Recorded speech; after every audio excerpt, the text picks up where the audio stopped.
रमेश अपने kitchen table पर झुका हुआ बैठा था। उसके कंधों पर एक बोझ दबा हुआ था। बिल टेबल पर बिखरे पड़े थे। उनके बोल्ड, माफी न मांगने वाले नंबर उसकी बढ़ती चिंता का मजाक उड़ा रहे थे। उसने थके हुए हाथों से अपने बालों को सहलाया। उसकी वित्तीय स्थिति की वास्तविकता उसे डूबाने की धमकी दे रही थी।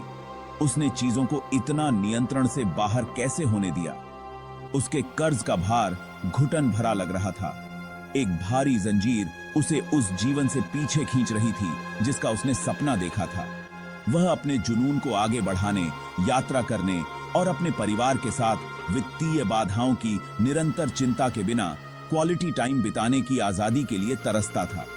लेकिन वास्तविकता उसकी आकांक्षाओं के बिल्कुल विपरीत थी। हर महीना एक संघर्ष जैसा लगता था, ऊपर बने रहने का एक बेताब प्रयास। उसके कर्ज के बोझ ने उसके जीवन पर एक लंबी परछाई डाल दी थी, उसकी खुशी छीन ली थी और उसे फंसा हुआ महसूस कराया था। उसकी खुशी छीन बापा भी की थी। रमेश जानता था कि उसे एक बदलाव की जरूरत है, एक जीवन रेखा जो उसे इस वित्तीय रसातल से बाहर निकाल सके। वह कर्ज की बेड़ियों से मुक्त होने और सुरक्षा और मन की शांति की भावना प्राप्त करने के लिए तरसता था। उसने वित्तीय स्वतंत्रता की फुसफुसाहट सुनी थी, एक पौराणिक अवस्था जहां पैसा अब निरंतर चिंता का स्रोत नहीं था। लेकिन यह एक असंभव सपना जैसा लग रहा था, एक दूर की भूमि जो कुछ भाग्यशाली लोगों के लिए आरक्षित थी। उसे क्या पता था कि एक मौका मिलने वाला है जो सब कुछ बदलने वाला है। उसके भीतर आशा की एक किरण प्रज्वलित होने वाली थी जो उसे वित्तीय मुक्ति की राह पर ले जाएगी। उसे बस एक उज्जवल भविष्य की संभावना के लिए खुला रहने की जरूरत थी। उस दिन पार्क असामान्य रूप से शांत था। हल्की हवा अपने साथ चमेली की मीठी खुशबू लेकर आई थी जो शहर के सामान्य शोर से एक पल के लिए राहत दे रही थी। यहीं पर रमेश की मुलाकात सुरेश से हुई, जो उसके कॉलेज के दिनों का एक पुराना परिचित था। जैसे ही उन्होंने खुशियां साझा की, रमेश सुरेश के चारों ओर संतोष की एक अलग आभा को देखे बिना नहीं रह सका। वह एक नए आत्मविश्वास के साथ खुद को आगे बढ़ाता हुआ प्रतीत हो रहा था, जो रमेश की अपनी बढ़ती चिंताओं के बिल्कुल विपरीत था। जैसे ही उन्होंने बातचीत में गहराई की, रमेश को पता चला कि सुरेश ने कॉलेज के बाद के वर्षों को अपने लिए एक ठोस वित्तीय नींव बनाने में लगन से बिताया था। उन्होंने वित्तीय साक्षरता के महत्व के बारे में भावुक होकर बात की, एक ऐसा विषय जो हमेशा रमेश को कठिन और जटिल लगता था। उत्सुक रमेश ने खुद को सुरेश के शांत आचरण और व्यावहारिक ज्ञान की ओर आकर्षित पाया। उसने सुरेश में आशा की किरण देखी, इस बात का प्रमाण कि वित्तीय स्वतंत्रता कोई मायावी मिथक नहीं बल्कि एक प्राप्य वास्तविकता है। सुरेश ने धैर्यपूर्वक सुना क्योंकि रमेश ने अपने वित्तीय संकटों को उजागर किया। उसकी आवाज निराशा और आशा की एक किरण के मिश्रण से भरी हुई थी। वह रमेश के बोझ का भार समझता था। उसने पहली बार देखा था कि वित्तीय तनाव व्यक्तियों और परिवारों पर क्या असर डाल सकता है। वह खुद वहां था, कर्ज के दुष्चक्र में फंस गया था और तनख्वाह से तनख्वाह तक जी रहा था। लेकिन वह मुक्त होने में कामयाब हो गया था और वह रमेश को भी ऐसा करने में मदद करने के लिए दृढ़ था। एक आश्वस्त मुस्कान के साथ सुरेश ने अपने ज्ञान और अनुभव को रमेश के साथ साझा करने की पेशकश की। उनका मानना था कि हर कोई वित्तीय स्वतंत्रता प्राप्त करने योग्य है, चाहे उनकी वर्तमान परिस्थितियां कैसी भी हो, और इसलिए उन्होंने एक साथ अपनी यात्रा शुरू की। वित्तीय सुरक्षा की साझा इच्छा और ज्ञान की परिवर्तनकारी शक्ति में विश्वास से एक साझेदारी की। चाय के भाप से भरे कपों पर सुरेश ने रमेश के दिमाग में वित्तीय स्वतंत्रता के बीज बोना शुरू कर दिया। उन्होंने स्पष्ट वित्तीय लक्ष्य निर्धारित करने के महत्व के बारे में बात की, उस जीवन की कल्पना करने की जो वह चाहता था और अटूट दृढ़ संकल्प के साथ उसके लिए काम कर रहा था। उन्होंने खर्चों को सावधानीपूर्वक ट्रैक करने की आवश्यकता पर बल दिया, यह समझने के लिए कि हर रुपया कहां जा रहा है।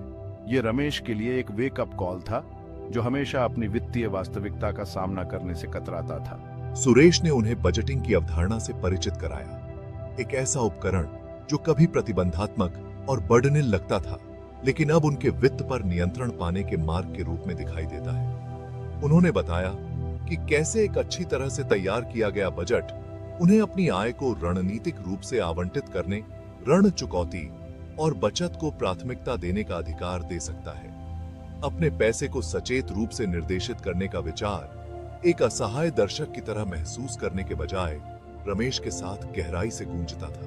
बातें हैं। उसने ध्यान से सुना क्योंकि सुरेश ने आम वित्तीय मिथकों को खारिज कर दिया, इस बात पर जोर देते हुए कि वित्तीय स्वतंत्रता प्राप्त करना खुद को वंचित करने के बारे में नहीं, बल्कि एक के मूल्यों और आकांक्षाओं के साथ संरेखित सूचित विकल्प बनाने के बारे में है।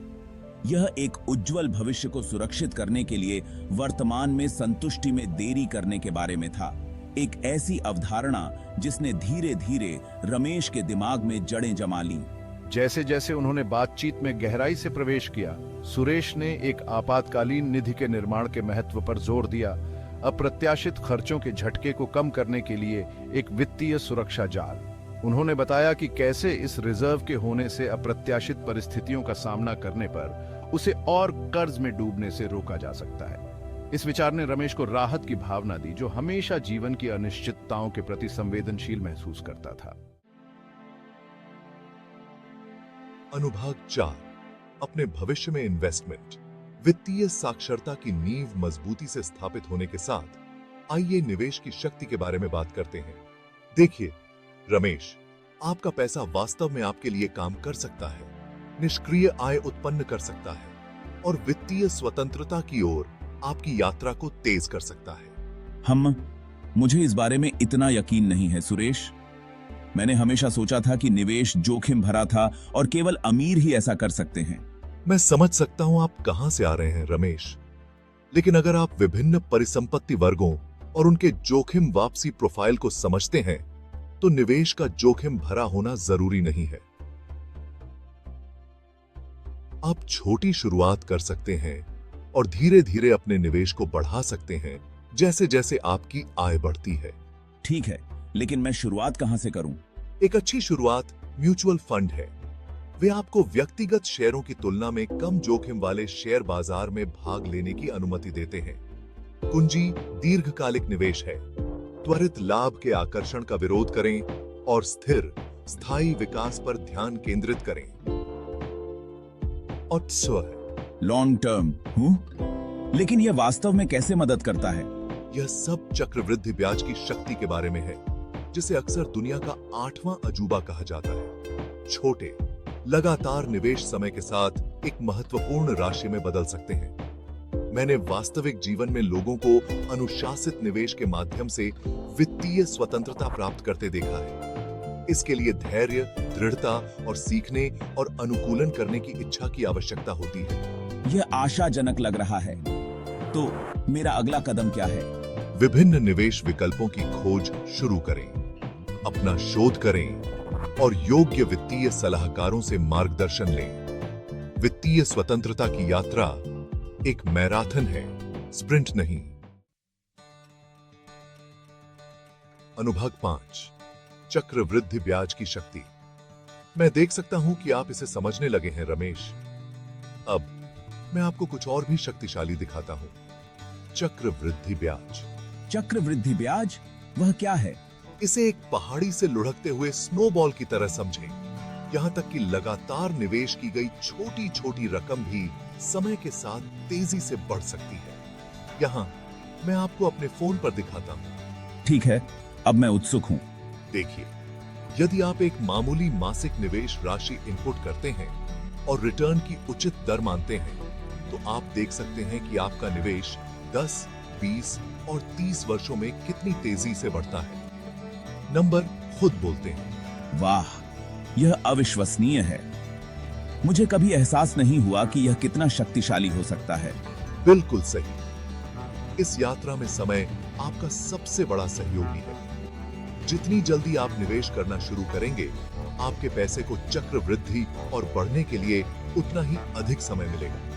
लेकिन याद रखें, धैर्य और अनुशासन महत्वपूर्ण है। बाजार में उतार चढ़ाव या जल्दी अमीर बनने के लालच के आधार पर आवेगपूर्ण निर्णय न लें। समझ गया।